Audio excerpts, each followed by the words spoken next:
nyo, Your Honor, masama na po yung pakiramdam ko. Mr. Chair, the resource person is manifesting that he's not feeling well. Okay, may we ask the House Doctor to please check on 1-minute suspension. Kaibigan, welcome po kayo sa aking channel. Mayor Tumang tinanong ni Kong Luistro kung kilala niya si Eddie Yang at Willie Ong. Sagot ni Mayor hindi niya kilala, kaya hindi kumbonsido si Kong Paduano sa sagot ni Mayor Tumang. Pinakontempt niya si Mayor Tumang. Panuuri ng buong video. Mr. Chair, I am trying to show to the committee how Empire 999 is involved not only in dangerous drugs but also in the illegal acquisition of land. Without sounding repetitive, Mr. Chair, let us be reminded that the 560 kilos of shabu were found in Empire 999, which is owned by Chinese incorporators. Among those are Willie Ong and ADT Yang. It is the same company, Empire 999, which allegedly acquired illegally 320 land holdings, allegedly in Mexico, Pampanga as well. So at this point in time, since both the dangerous drugs operation and the illegal acquisition of land both happened in Mexico, Pampanga, let us ask Mayor Tumang to enlighten us kung ano pong nangyari dito, because I believe dumadaan sa munisipyo lahat ng transfer ng property. Mayor Tumang, please. Yes po, Your Honor. Mayor Tumang, when was your first assumption of office as Mayor of Mexico, Pampanga? 2004 po, Your Honor. 2004. As far as you can recall, Mayor Tumang, kailan po ba nag-umpisang mag-acquire ng property si Empire 999? Hindi ko po maibigay, hindi ko po alam yung exact year, but approximately po 2000, yung nakabalik po akong mayor, 2017. 2017. Mayor Tumang, do you personally know Willie Ong? Hindi po, Your Honor. Do you personally know ADT Yang? Hindi po, Your Honor. But Mr. Chairman, would with the indulgence of the Honorable Luistro. Yeah, okay, please proceed. Thank you, Mr. Chairman. Mayor Tumang, Yes po, Your Honor.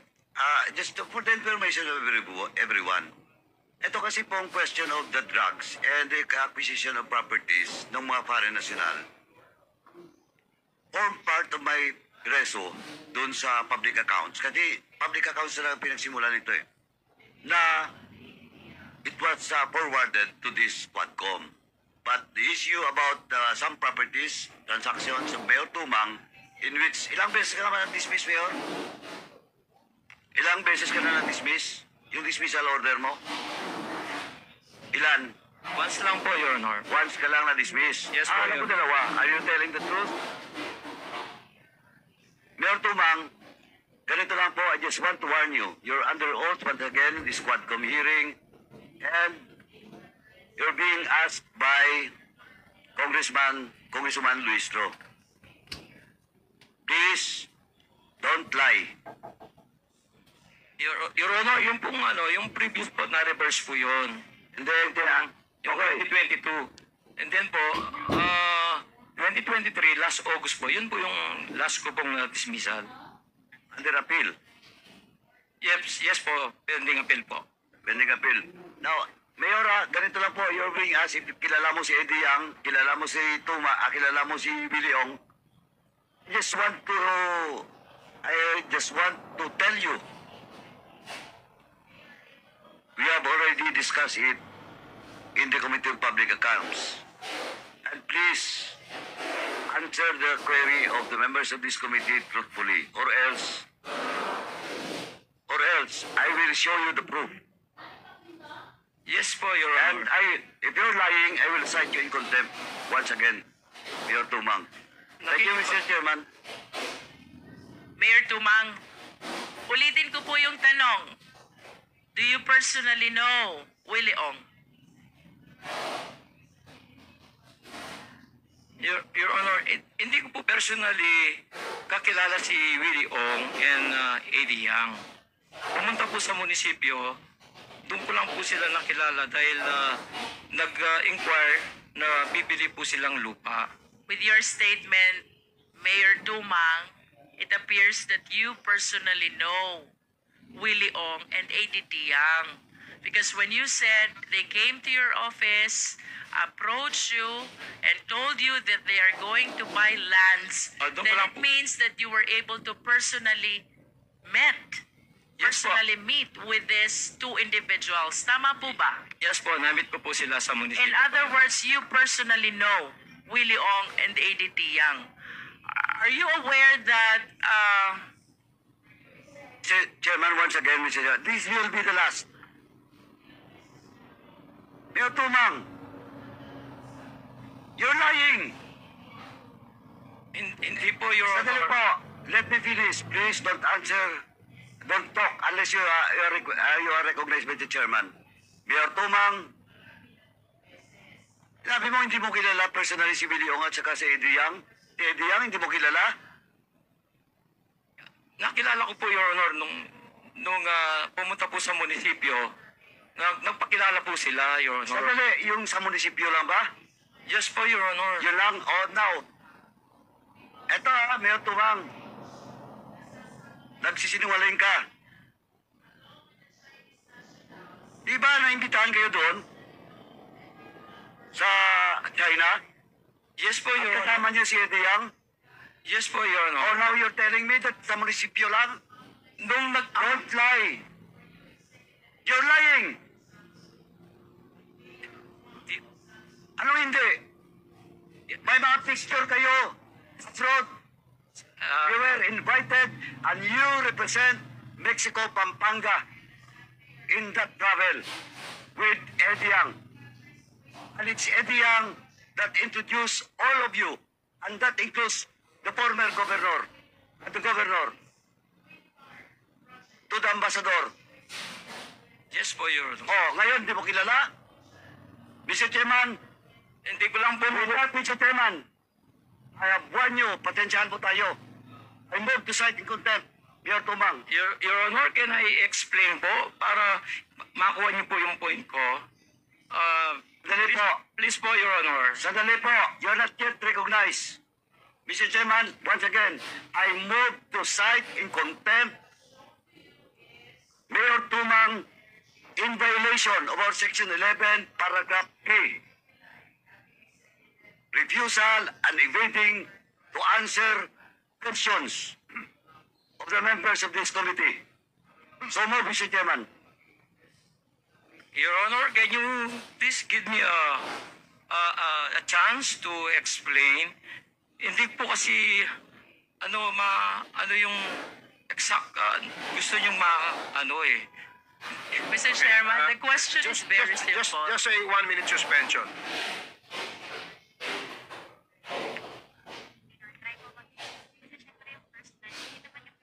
Hindi ko naman kakilala talaga. Nakilala ko lang sa munisipyo. Emphasize mo na yung Yes.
hearing is resumed.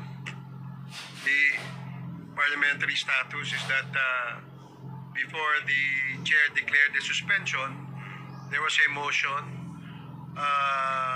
to cite in contempt former Mayor Tumang.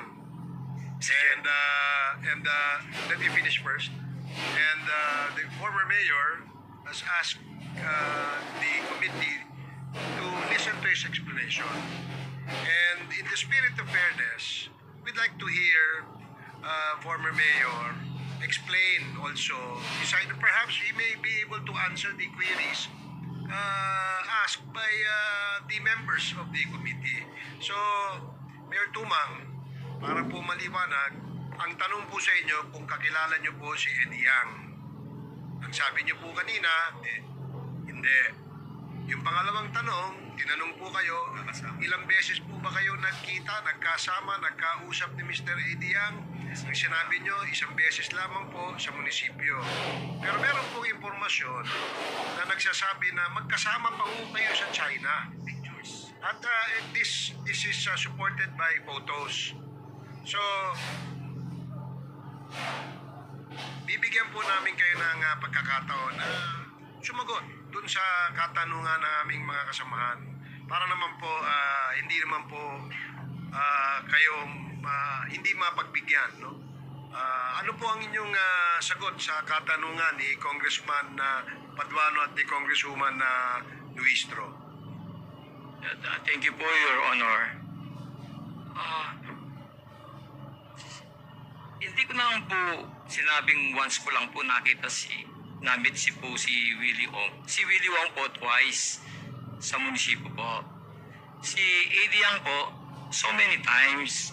Pero yung first namit ko po si Willie Ong and Eddie Yang sa munisipyo po. And then, pagkatapos po noon, marami na pong series na nakita na po kami ni Eddie Yang dahil bumili po sila ng lupa. Hanggang pumunta po kami ng China, in-invite po kami doon. Doon ko lang po nakilala si Eddie Yang. Ang pinupunto ko po, hindi po personal na kakilala po. Namit ko lang po sila sa munisipyo. Pero so many times po nakilala ko na sina Eddie Yang. Pero si Willie Ong po, twice lang po. Chairman, ito kasi yung problema. Alam ko na. Sinabi ko na kanina, Mayor, pinagdaanan na to natin Dalawang committee, dangerous drugs at saka yung Mexico. But sabi ko nga, kaya kayo nibitahan dito, including your brother and all those research person from Mexico, Pampanga, because there is a motion, a resolution by me na yung drugs, yung drugs at saka illegal acquisition of properties of Chinese national will be forwarded to this committee. Kaya hindi ka Mayor, ganito kasing style mo Pag tinanong ka ng isa, sabihin mo, sinabi ko kanina, hindi mo personal kilala. Sabi mo sa munisipyo, now when I ask you, yung China travel, inamin mo. Now, dinagdagan mo ngayon na several times because on record, during the committee hearing, you know personally Willie Tayang and Willie Ong. Mamaya, papakita ko sa iyo na magkakilala kayo ni Willie Ong. Yes po, Your Honor. Ang style mo kasi, Mayor Tumang, sorry, pero yung style mo, bulok. Alam ko na yon. Pag tinanong ko isang tanong, sasagutin mo. Pag tinanong ko isa, sasagutin mo. Better you were asked if you knew personally Willie Ong and Eddie Tayang. That's why pinakontempt kita. Because you lied. Dito sa harap ng mga resource persons. Di ba he's lying? Sabi niya kanina, hindi niya kilala personal. Sa munisipyo lang. Dahil sinabi mo na ngayon, kilala mo si Eddie Yang, you met several times. Twice lang kayo ni Willie Ong. But I will establish to you that you have transactions with Willie Ong. And you will not make transactions with a certain person, especially kung hindi mo siya kilala. And you're lying. Di pa tayo umabot doon. Approve ko. Ano to, i-deliver pa? Kaya, Mr. Chairman, I-deliver pa sa order? Meron ba? sabi ko nga naglulukuhan ba tayo dito? Alam mo, nakabisado na namin to. Nako, Mayor. Parang 5-4 eh. Sige natin. With that, Mr. Chairman, my motion to cite in contempt, I've already cited the violation. Unless there will be a second or members of this committee will vote in the negative. Hindi po ako nagsisinungaling, Your Honor. Nandito, nakikinig ang mga resource person. Hindi po ako I nagsisinungaling. challenge resource persons present in today's hearing kung totoo ba nagsinungaling siya o hindi. Alam ko na kasi, Mayor, isas na po tayo nagkita sa mga hearings.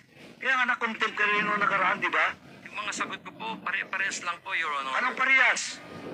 You're lying to it. Hindi po ako nagsisinungaling, Your Honor. Mr. Chairman, anyway, sabi niya, still standing, hindi siya nagsisinungaling. Once again, Mr. Chairman, I just like to manifest once again that my motion to cite in contempt Mayor Tumang still stands. Thank you, Mr. Chairman. Mr. Chairman, I second. Yeah, there is a motion to cite in contempt Mayor Tumang. And this was duly seconded. Hindi po Are ako there- nagsisinungaling, Your Honor. Are there any objections? Point of order. Point of order.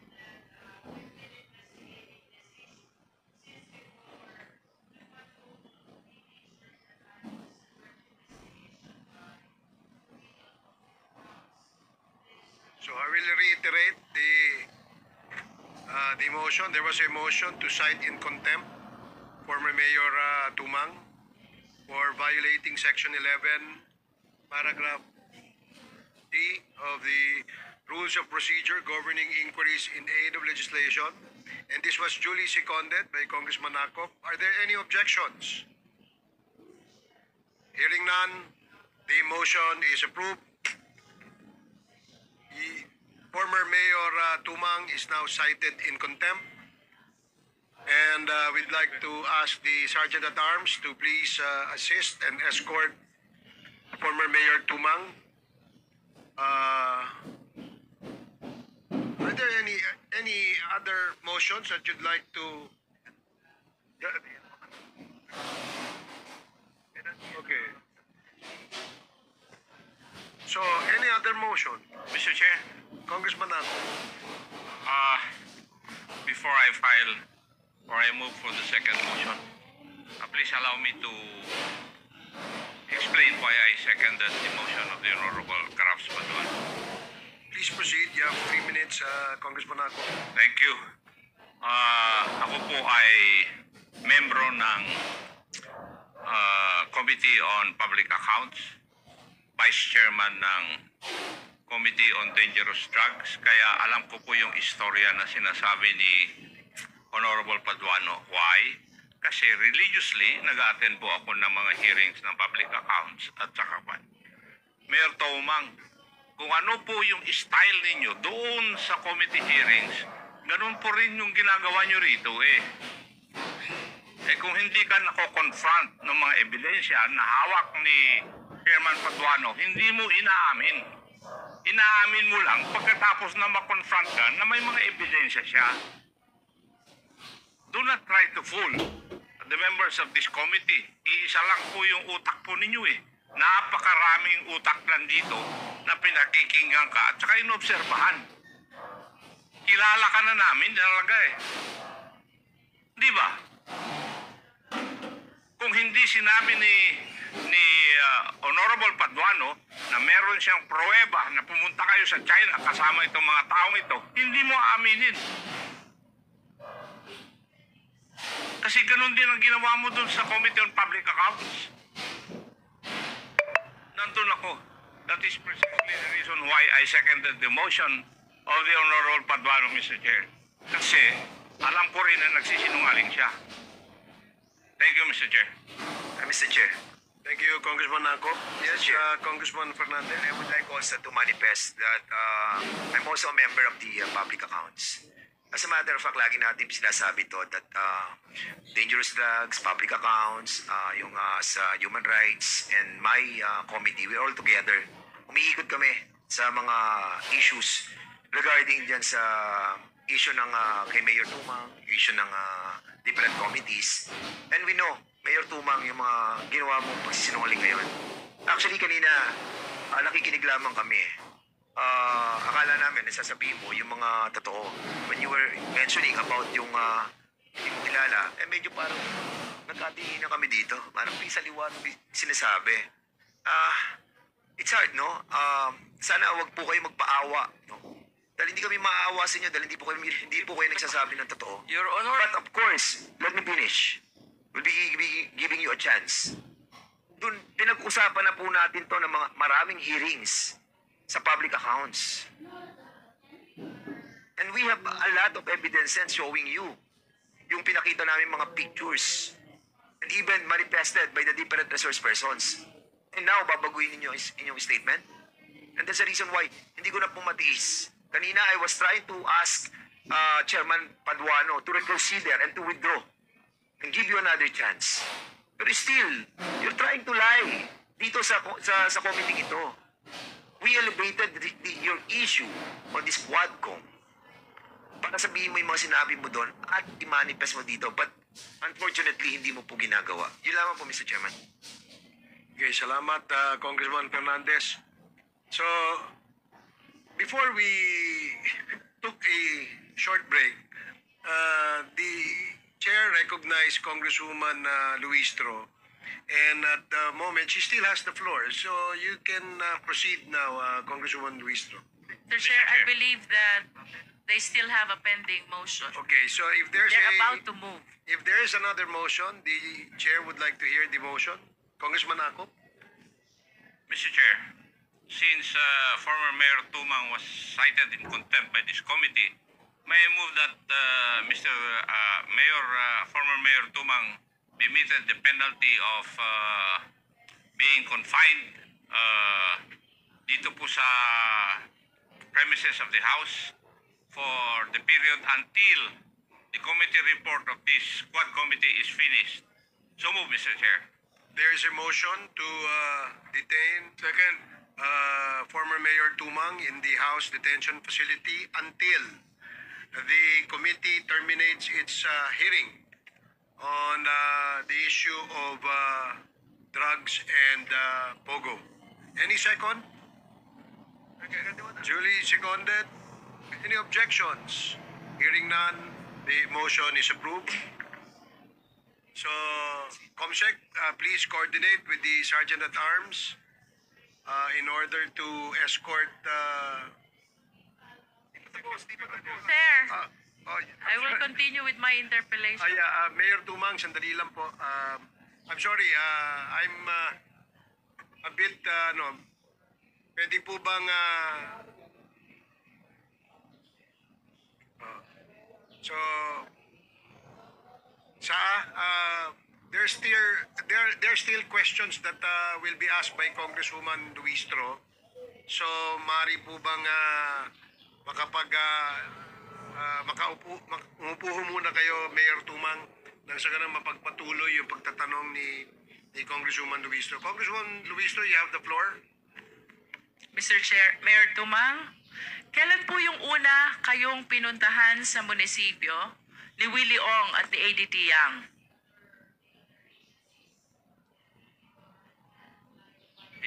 hindi ko na po ma-recall, Your Honor. At least the approximate year, Mayor Tumang? Hindi ko po maibigay, hindi ko po alam. Tignan ko po sa documents na sa pag-purchase po ng lupa. You cannot give even the approximate year or at least your term? Yan po ba ay during your first term, second term, or third term? I think if you will make reference about your term in office, you'll be able to come up with an approximate year. Probably po, siguro po second term. And if it is second term, kailan po ba yung second term nyo?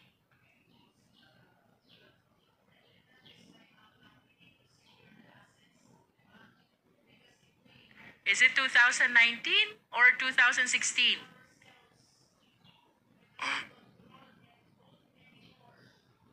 Mahirap po bang tandaan yung term? 2020 po, siguro. 2020.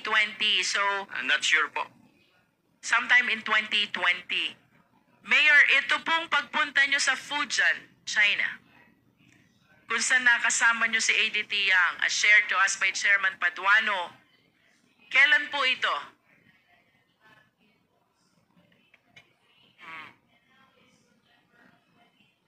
Is it during your first term Di or ko na- second term? Siguro po, first term. First term. Paano po mangyayaring first term yon? Eh kung yung first time na pinuntahan kayo sa munisipyo is 2020, second term.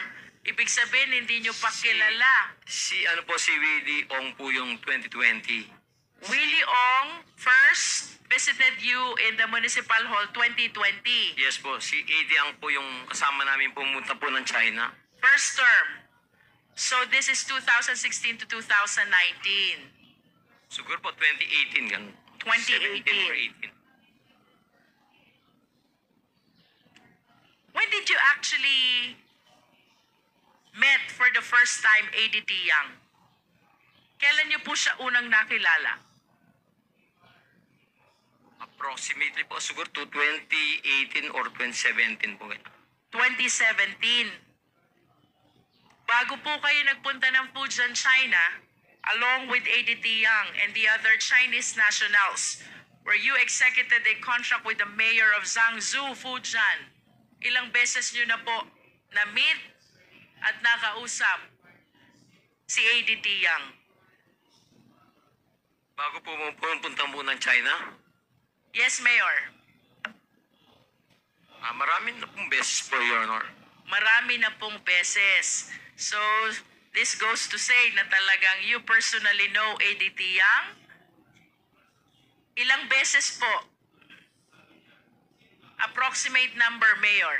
Hindi ko po maalala po. The reason why I am asking this question, Mayor Tumang, because I find it strange na sasama kayo sa Fujian, China, along with the Chinese nationals, if you do not personally know and you do not personally trust ADT Yang.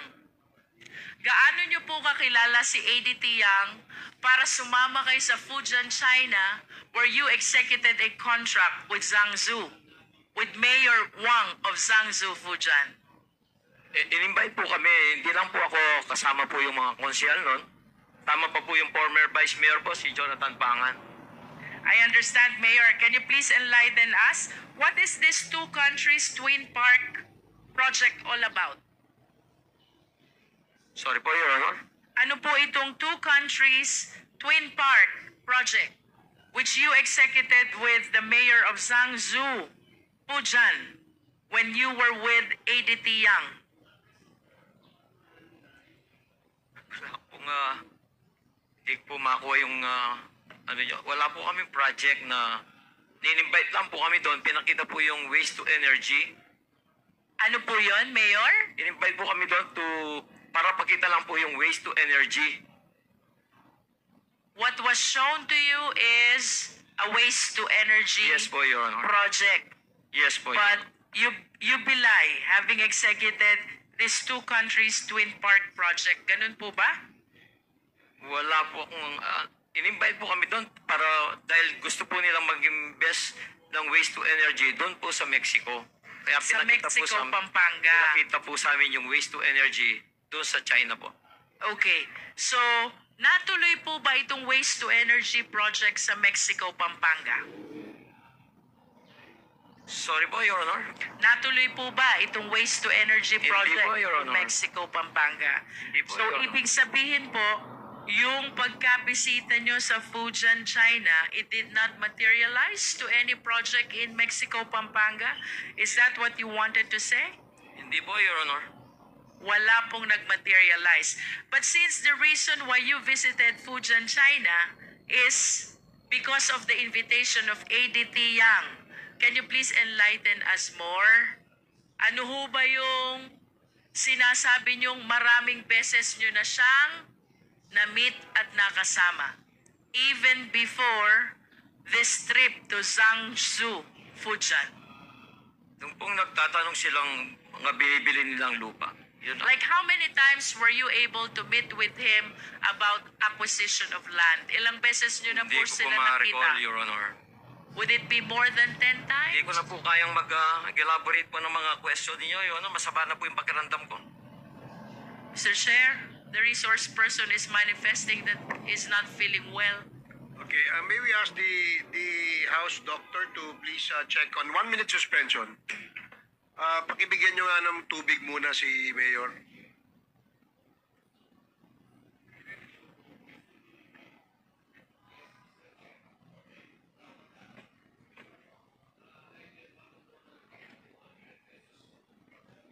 Do we have a nurse? Andito yung nurse kanina eh. Diyan na, no?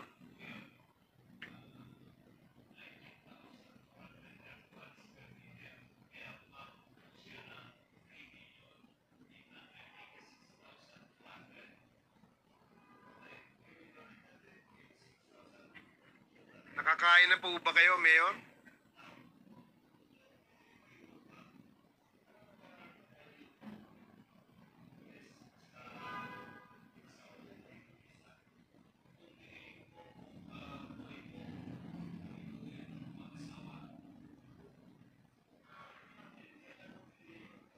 Hearing is resumed. So in the meantime, habang nagpapahinga si former Mayor Tumang, we can proceed with the other resource persons. Congresswoman Jinkri, if you're ready.